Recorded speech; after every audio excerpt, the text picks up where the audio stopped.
जय महाराष्ट्र मित्रांनो, प्रधानमंत्री पीक विमा योजनेबद्दल एक मोठा अपडेट आलेला आहे.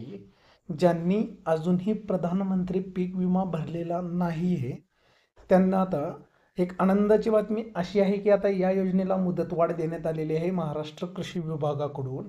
त्यामध्ये 16 दिवसांची वाढ करण्यात आलेली आहे. म्हणजे आता 31 जुलै 2024 पर्यंत या योजनेसाठी अर्ज तुम्हाला करता येणार आहेत. म्हणजे शेवटची तारीख 31 जुलै 2024 असणार आहे.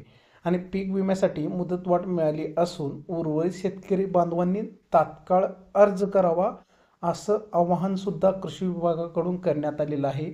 ज्या शेतकऱ्यांनी अजूनही पीक विमा भरलेला नाही आहे त्या शेतकऱ्यांनी लवकरात लवकर मोबाईलद्वारे किंवा जवळच्या माहिती सेवा केंद्रात जाऊन तुम्हाला हा अर्ज भरायचा आहे लवकरात लवकर.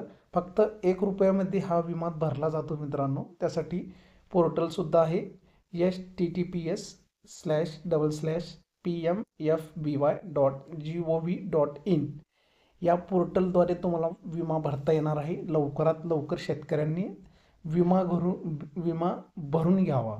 एक महत्त्वाचं अपडेट होतं महाराष्ट्र कृषी विभागाकडून सांगण्यात आलेला आहे. प्रधानमंत्री पीक विमा योजना लवकरात लवकर भरून घ्या. खरीप हंगाम 2024 साठी मुदतवाढ दिलेली आहे 31 जुलै 2024. माहिती आवडली असेल तर मित्रांनो चॅनलला लाईक आणि सबस्क्राईब करा. धन्यवाद.